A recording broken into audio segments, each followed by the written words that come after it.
Night, it certainly was different. Welcome to NBA Today. I'm Malika Andrews. In the play-by-play era, teams were 1-271 when trailing by at least 29 points in a playoff game. That was entering last night. But the one win, just cast your mind back. It was a young Shai Gilgeous-Alexander. His Los Angeles Clippers, they came back from down 31 against KD, Steph Curry, Klay, Draymond, and the Warriors in the first round to tie up the series 1-1. Remember Lou Will? He finished that game with a game-high 36 in that one. But you know what they say about history? It repeats itself. SGA and the Thunder, they were down by as many as 29 points in Game 3 against the Grizzlies. But this was the pivotal play, Bobby Marks. This is when everything changed. Watch Ja Morant here. Lou Dort just catches him in the air. He goes down hard, comes down on his hip. And then there were some words exchanged here. Lou Dort said after the game that he didn't mean to. He didn't intend to hurt Ja Morant. Ja would miss both free throws, exit the game, and didn't return. Right. He slipped. I mean, listen, Lou Dort slipped on that, but that changed the game as far as that Ja Morant Might injury. change the series. You know what else changed the game? Chet Holmgren. After going 0 for 4 in the first half, he started to get buckets here, heated up really in the third quarter, Mark Spears. And see that little tracker at the bottom of your screen? Since Ja Morant went out, watch the Thunder start to roar. And we were at the Clippers game. A little curious about this score. I went away from it thinking it was done. I was watching on your phone, Malika. Well, that's the thing, is that in the NBA, no lead is safe here. So fourth quarter, the lead has been cut to 8. Holmgren, he drives inside for the dunk. So now the lead is trimmed to just 6. And then less than a minute later here, Shai Gilgeous-Alexander hits a nice little step back 3 there. Here comes the Thunder within 3. Lightning doesn't strike twice, or it does, but so does the Thunder. Here comes Jalen Williams, hits the pull-up jumper there. OKC making this a real game. 2-point game here, and this is what SGA does. Finds Lou Dort, gets inside for the tough finish. The game is tied at 105, and all of a sudden, Grizzlies fans starting to get a little tight here. But Scottie Pippen Jr., he had an excellent game here, Bobby. He came off the bench, certainly with the Ja injury, to give them a lift. They needed a lift. And he was certainly the one to provide it here. Holmgren, though, the wing 3, gets that one to go. The game tied back up at 108. Then after free throws, OKC up 3 with 34 seconds left. Memphis with the ball, but keep an eye on Alex Caruso here. The activity, Bobby. The difference maker. 4 steals in the second half here. And then after contesting, he leaks out, and then he has the layup to ice the game here. The Thunder storm back to complete the 29-point comeback. Here's Chet Holmgren after a monster second half. It's a team mentality. It's no one person. You know, everybody's voice holds the same amount of weight in that locker room, and everybody was saying something. We were all communicating. And then we came out and we cleaned it up. Just understanding leads are not, you're never as far or, damn, I want to say it's never as bad or as good as no, that's not what I want to say though. Like you're never too far and you're never too far ahead or too far behind. Yeah, that's right. That's how we went into it and tried to approach it. It's just a good philosophy for life. Yeah. You're running your own race. You're not competing against anybody. No one is too far ahead or behind or whatever philosophy J-Dub was trying to say here. But we do know this. Yeah. The Thunder completed the largest halftime comeback in NBA postseason history. They trailed by 26 points at the half in this one. They passed the Cavaliers' 25-point comeback against the Pacers 8 years ago, Bobby. What impressed you the most in this comeback? You know, it's funny. I was ready to use the E word today on the show. Oh. Embarrassing. Whoa. Because they basically got run off the court in the first half here, and number 1 seeds that doesn't happen to them. And I'm going to go back to like the 90s, Michael Jordan, those Chicago Bulls teams, 72 win teams. That doesn't happen to them, but they are able to kind of figure it out. Of course, the Ja Morant injury, Alex Caruso in that second half, the ability to basically go small ball with this group here. The hardest part is that they did it on the road. Yeah. You see these comebacks, certainly we showed that Clipper, they did it on the road. This was not Memphis coming back from 20 points down. So, to me, it's Chet Holmgren, 23 of his 24 points in the second half. And it started at the end of the first half. Ja Morant has this dunk, and Ja kind of gets into it with Chet a little bit. He bumps into him, and Chet, you can see his mouth. He says, don't start that. Okay, don't start swagger that. there. Yeah. How often do you have a guy who can lead your team in the postseason in 3-point shooting and rebounds? Right. That is a dynamic threat, and every time he would pull up for 3, they'd run at him, and then he could drive to the basket. He's just such a weapon for them. Well, I talked to Lou Dort at the end of the season. I'm like, you guys are young, man. Y'all ain't got over the hump. Like, why should we believe in you guys? He's like, we're confident, but we're not overconfident in what we've done. Yeah.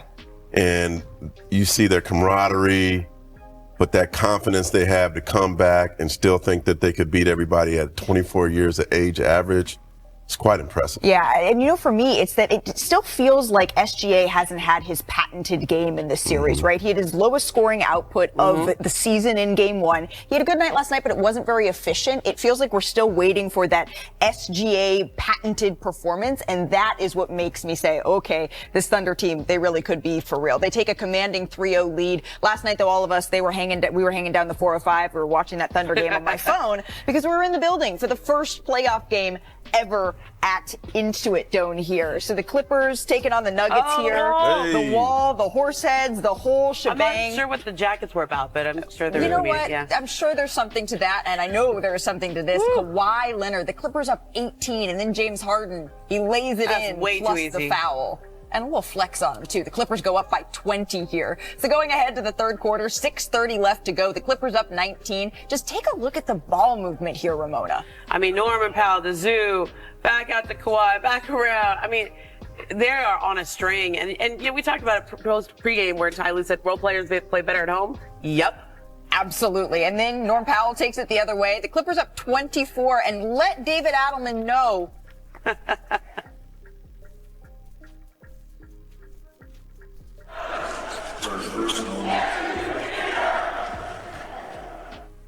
Remember, David Adelman was saying, well, they pumped crowd noise in there, and Clippers fans just wanted to make sure that they could be heard here. Here's James Harden after that emphatic win. It's a good start. It's a good game 1. From the fan, Game 1 into it. yeah, from the fan aspect though, just what was the It was energy? cracking. It was loud. It was just how we expected it to be. You know what I mean? I think that's one of the reasons why we jumped out to a huge lead. You know what I mean? They got behind us and we just rode that wave. So here's the thing, though. Game 1, Game 2, they're separated by a total point. And then you have a far cry from that in this game last night. Mark. And so what did you learn about this one?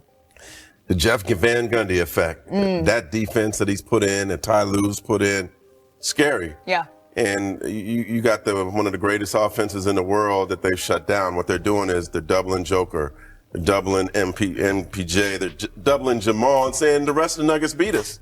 And they're not. They're also, look at this right here. They're closing the driving lanes, adjusting shots. They're basically, the Nuggets are in a position now where they have to shoot the first shot.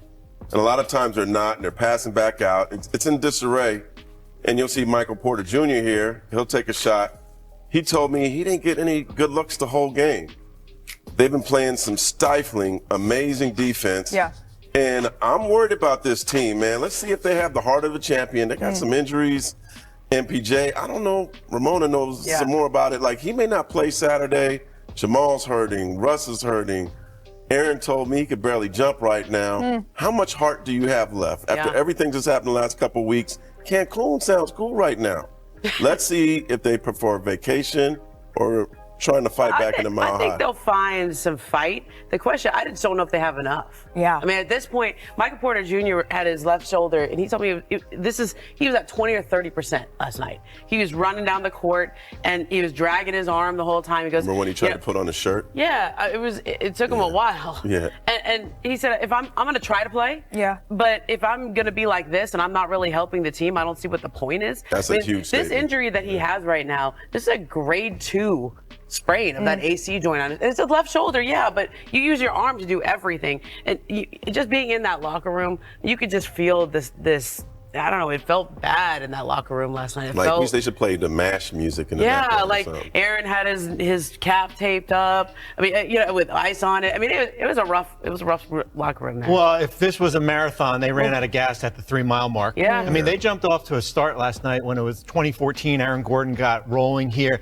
Where it changed, second quarter. Yep. 35-28 Clippers. Nikola Jokic comes out of the game. Yep. They go on a quick 7-0 run, and the ball game was over. And I don't know if they do have enough, because right now they're a wounded animal. Yeah. And you have to have a quick turnaround come Saturday to get a split 3 p.m. start. Saturday afternoon to go back to Denver. And that's why I was a little bit confused. I wondered if David Adelman was going to pull his starters a little bit sooner in the fourth quarter, knowing that essentially you had a 36-hour turnaround in this. But something that is not lost on the Clippers, nor is it lost on the Denver Nuggets here, is they see what the Oklahoma City Thunder are doing. We were all there chatting with people after the game. They see OKC rolling through their first-round series. The depth of the Clippers was on full display. You talked about the double teams, but Zubats can guard Nikola Jokic on his own. And that sort of is helping the rest of the team kind of conserve their energy. They're so deep. We talk so much about the best player versus the team with a really, really good player, a Kawhi Leonard and James Harden, and the depth to support it. That is coming out here for the Los Angeles Clippers. Should we?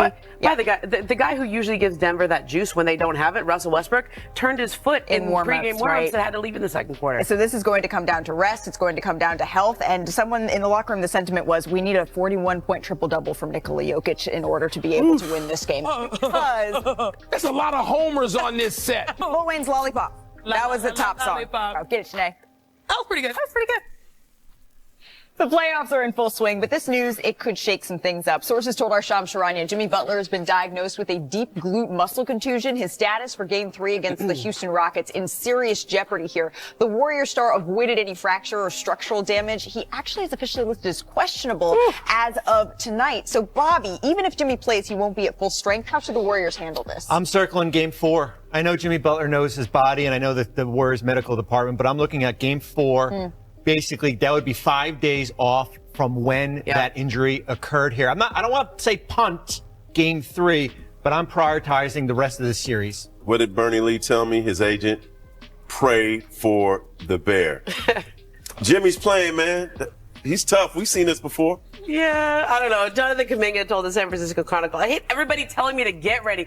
I already know that I'm ready. And the more you keep saying that, it's kind of irritating. I'm ready. Well, Jonathan Kuminga, they'll certainly need more from him, right? If Jimmy Butler is not able to give it a go. Butler played 8 minutes in Game 2. The Warriors were minus 12 with Steph off of the floor in Game 2. That's really where you miss Butler the most here. So let's just take some inventory where we stand here. The Thunder, the Cavs, Celtics, Pacers, all undefeated. All other series are going at least 5 games, and Shams has reported just now Ja Morant will miss Saturday's Game 4 here against OKC with that hip injury he sustained last night. So when we're back here on Monday, 3 of these series, they could be a wrap. The Pacers, the Bucks, the Celtics, the Magic, the Thunder, and the Grizzlies. Mr. Spears, what you got your eye on this weekend? Lakers. Yeah. Lakers, That's why he's wearing the Minnesota. Yeah. That one's fun. Purple Rain. That one's going 7. Okay. Really? That's Okay. Ramona. Yeah, I'm also watching the Lakers. I think they haven't shot the ball well from three-point land at all. I think LeBron and Austin Reeves are 5 for 24 from 3. If they get it going from behind the arc, I think they got a shot to take a game in Minnesota, maybe even 2. Oh. I'm looking at the MVP candidates, not named Shea. And we're looking at that Indiana-Milwaukee series and that Denver Clippers series. A week from now, we could be looking at Giannis, Nikola Jokic sitting at home. 2 players that are likely going to finish 2nd and 3rd. And that's going to start certainly the offseason questions as far as what happens with their roster. Certainly, and we've talked about in Milwaukee and certainly in Denver as far as building.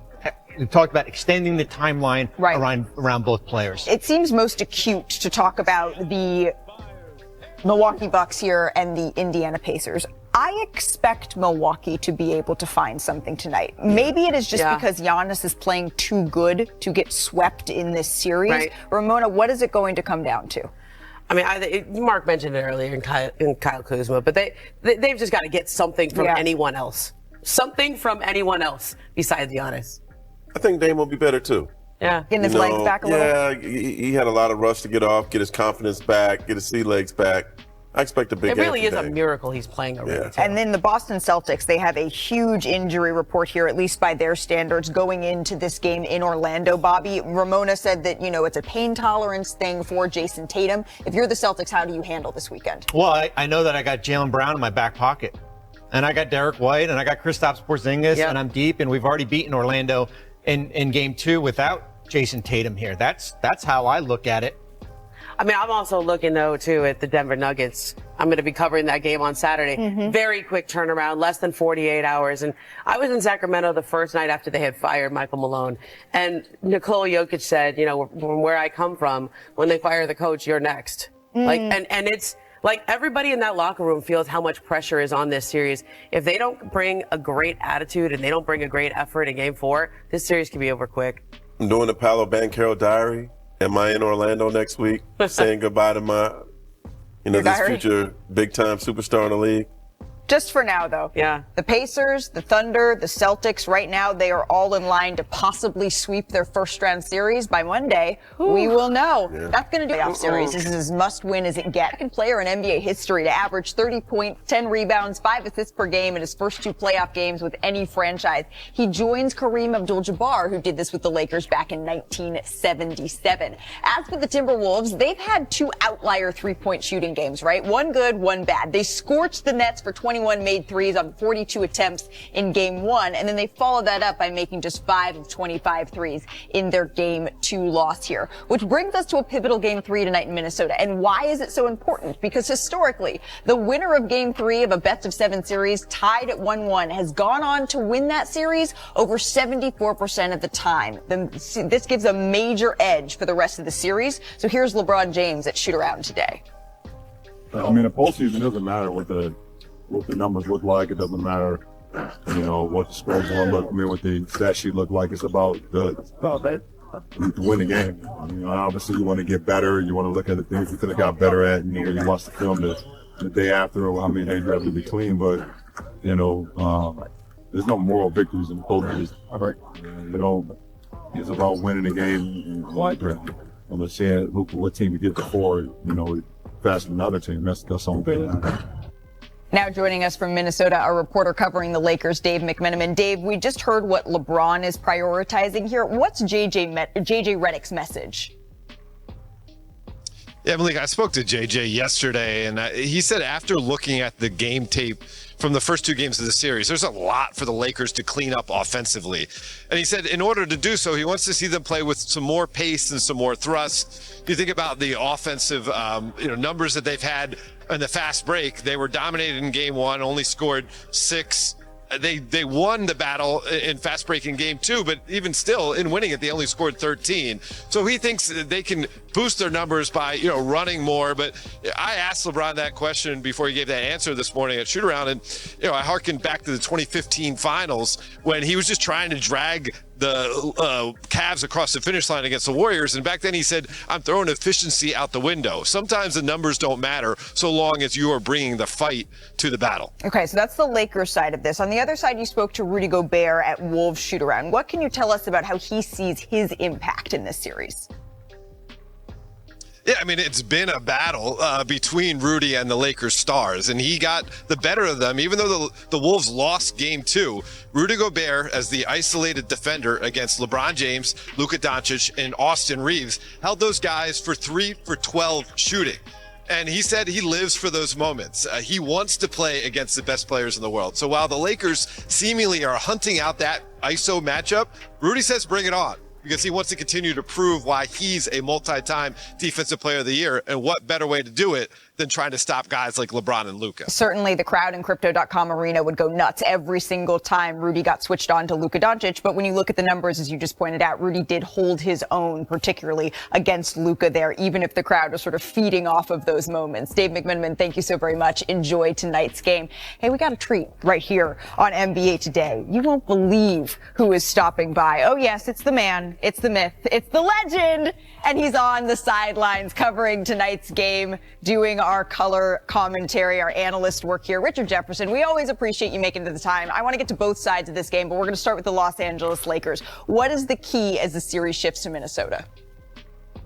Ooh, there's so many keys. I would look at one, the others. I would look at who's going to play well. You saw Naz Reid play well. You saw Jaden McDaniels play well in game one. Those guys are going to have to continue to hit shots, especially McDaniels. But on the other side, the Lakers lost the rebounding battle by 7 in game one, and they won it in game two. The Lakers are 18-3 when they're +5 on the rebounding margin. Now, that might seem like a random stat, but if they're cleaning up the glass, and the Lakers are small. Remember, they tried to go get the big at the deadline. They weren't able to. They lost Anthony Davis. So the Lakers are traditionally a small team, even though they have big wings. So when they clean up the glass and they have a +5 margin on the glass, they're 18-3. And I say all that to say is that those extra shots, the ability to get out in transition, but you're also going to need extra guys. Like Austin Reeves is going to have to do something. You're going to need a couple more guys to show up. In the Minnesota win,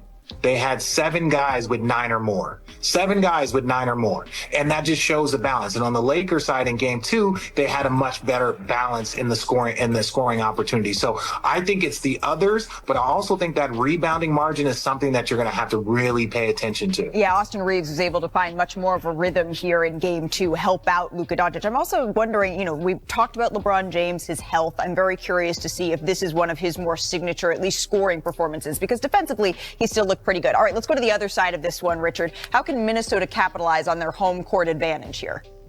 Well, Minnesota's been a real funny team at home, especially if you look at last year in the postseason, winning 2 games against Denver, then losing 2 games at home, ultimately still winning in game 7. But I think Minnesota, they've got to show some maturity. They've got to continue to grow. They've got to be greedy. They didn't look greedy in game 2. They didn't look as greedy. They looked like they were full. They've got to come out and be excellent at home. And typically the role players are the ones that play better. So that's why I think Minnesota has a great opportunity to take full control of this series, not only in just game 3, but also in game 4. Yeah, Bobby Marks said after game 2 that he would rather be a Minnesota Timberwolves fan, even after watching what he just saw. With the series shifting back to Minnesota, he thinks that they're going to be able to regain some ground here. Richard, before I let you go, we don't like to call you an icon or a fashion maven, but it wouldn't be incorrect to use those terms. So if we could take a look together at our tunnel walk brought to you by JCPenney. We pulled a few of the elite playoff fits we've seen so far.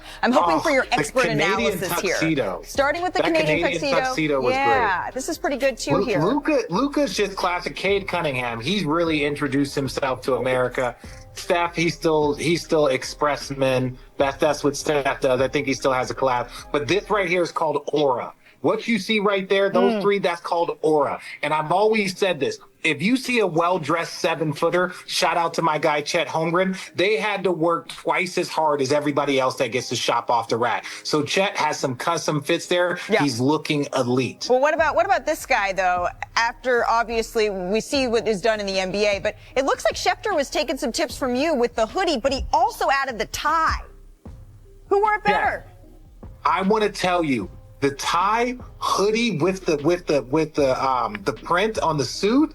Oh my God, that might be the greatest suit hoodie combo I've ever seen. Matching tie. I'm gonna have to steal it. I get it. It's cold in Green Bay. I'm glad that I would give a little credit to Orlovsky too for like introducing the hoodie to the broadcast booth. I felt like I really kind of made it my own. Yeah. But Chef's taking it to a whole new level. That's chef's kiss. Yeah, it's a chef's kiss, really a chefty kiss here. Yeah, putting a little extra, putting a new level to Richard's style here. Richard, we appreciate you. We look forward to truly hearing you on tonight's game. Still to come on NBA. So for us, we'll see you a little bit later on NBA. First playoff game in 6 years.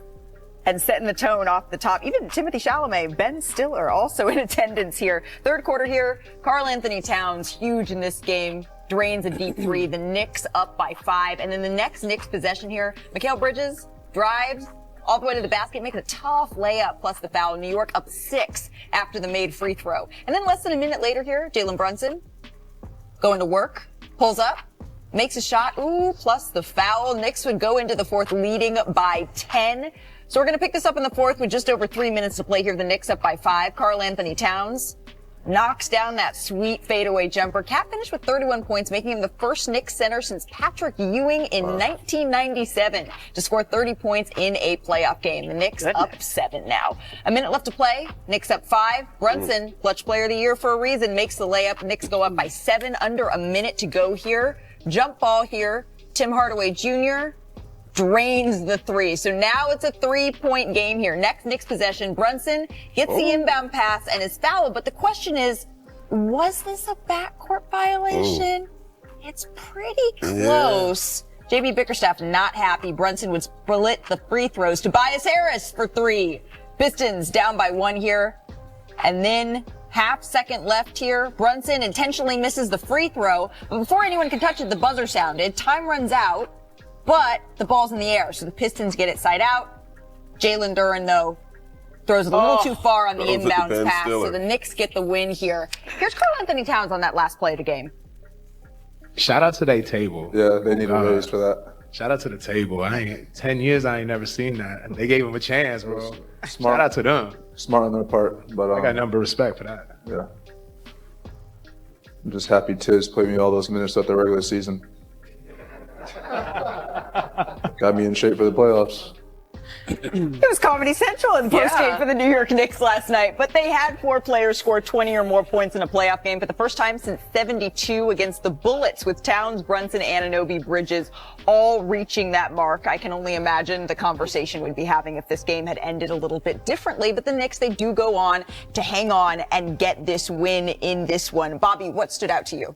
Well, first, to correct Carl on that, the officials start the clock with their backpack. It's not the scores table. So just a little clarification there. And back to Carl. Okay.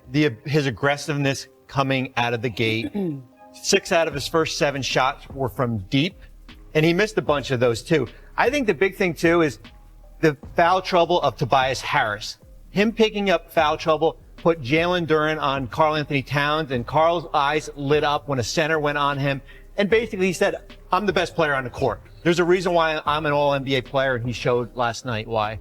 Well, there's a reason why Jalen Brunson is the clutch player of the year. He's averaging 12 points in the clutch in the fourth quarter this year. I mean, and he did it again in this game. And this is one of those games you just lose at home. There's a lot of criticism in between games 2 and games 3. This is when you put the team back on your back in this fourth quarter when they were trying to come back. Give the Pistons credit. I mean, they made a lot of clutch plays, but Jalen Brunson made more. You know, it was like James Harden said, it was lit. It was lit in Detroit too. They had the Lions, the Tigers, Ben Wallace, Ben Stiller. Oh my! But the Knicks came in there and they played fast, up-tempo basketball. Something that they did in Game 1 that they didn't do in Game 2. 33 points in the first quarter, 33 points in the second quarter. That, to me, was a key to holding on and winning the game. And I think for the Knicks to continue to be successful in this series, they can't have 94 like they had in Game 2. They got to run. And Karl Anthony Towns, to your point, Bobby, it's such a huge part of that, right? After being zeros across the board in the fourth quarter of Game 2, really avenging that here in Game 3. Let's stick in the East here, shall we? Game 3 tonight between the Pacers and the Bucks. Tyrese Halliburton and Indy, they held serve through the first 2. Giannis dropped a combined 70 points in the first 2 games, but the Bucks have come up short. Meanwhile, the Pacers offense, Mark, they've been cooking. Only the Cavaliers have a higher offensive rating so far in these playoffs. And now we're talking about the stakes here, Bobby Marks. How high are they for Milwaukee? Because we know what happens historically when a team goes down 0-3. Well, it's huge. I mean, this is their current roster right now. And Malik, I think if they lose this series, we're going to see change with this current group here. And here's why. When we're looking at who their free agents potentially could be, Gary Trent Jr., Brooke Lopez, Kevin Porter Jr., all players that contribute. Taurean Prince, Pat Connaughton, Bobby Portis Jr. When we look at here, this is their group of 5 free agents, and I think change is going to be coming. Brooke Lopez is their most senior member. We've talked about this at length. How do you extend the Giannis window to compete for a championship? And here's all their free agents. There's a bunch here.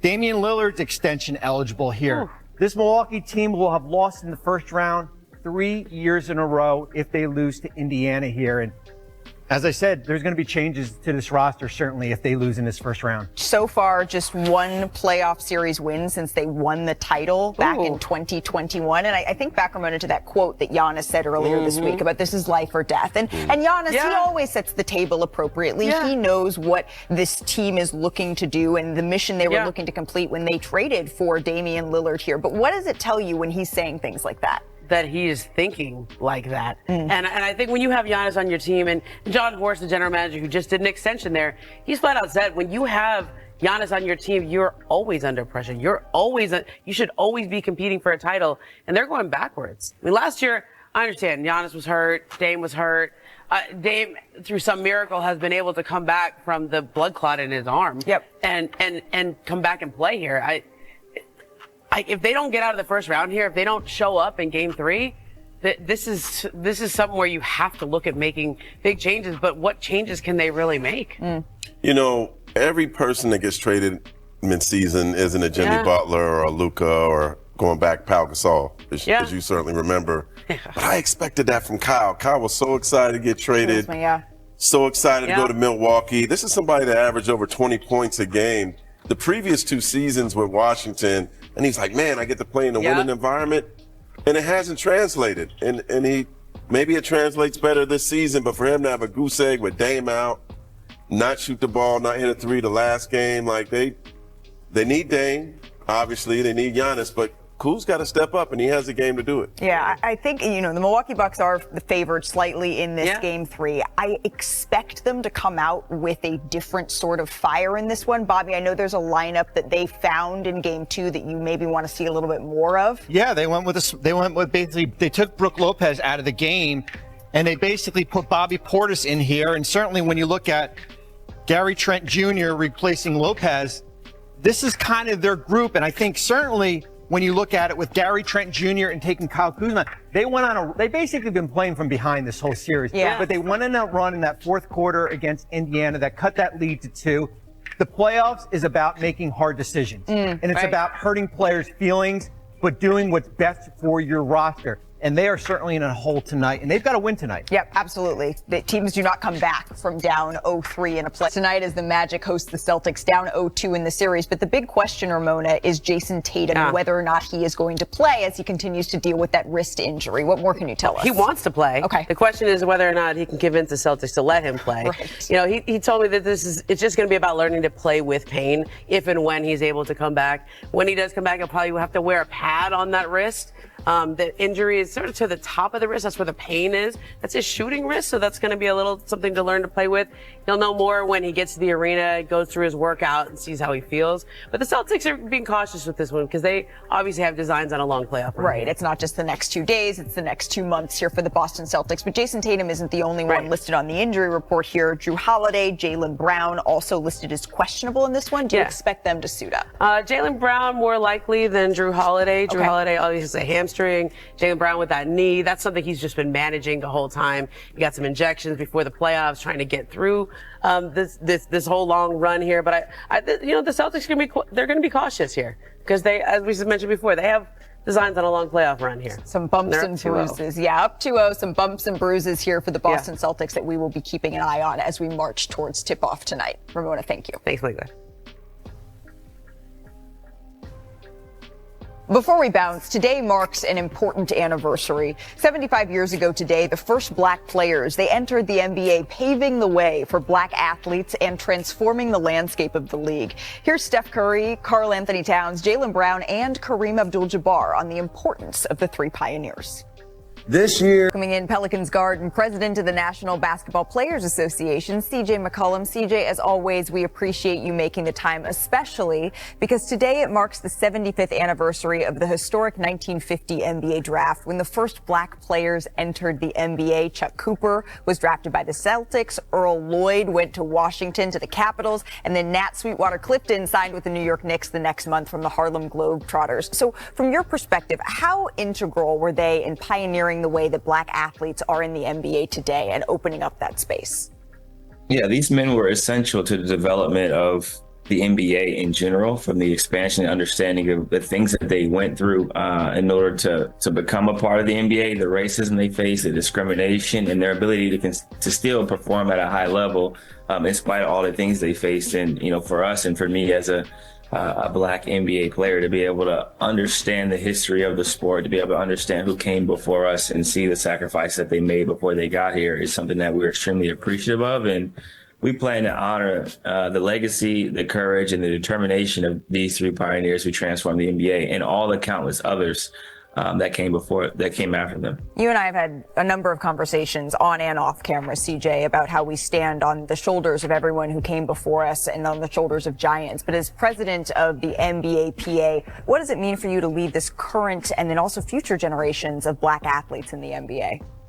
It means a lot to me. It's something I don't take for granted. It's a blessing and an honor and a privilege to be able to play in the NBA and to be able to, continue to grow and build the game that was, kind of laid before us, and understanding the history of our sport, understanding, so many players from different walks of life are now able to play in the NBA and take care of their families is something I don't take for granted. And we're excited to celebrate the history of our sport. We're excited to celebrate Black history, and we can't wait for everyone to kind of see what we have in store throughout not only this year, but the years to come. CJ McCollum, as always, we appreciate you stopping by, and I also really appreciate all the work that you do for the NBA. Thank you so much.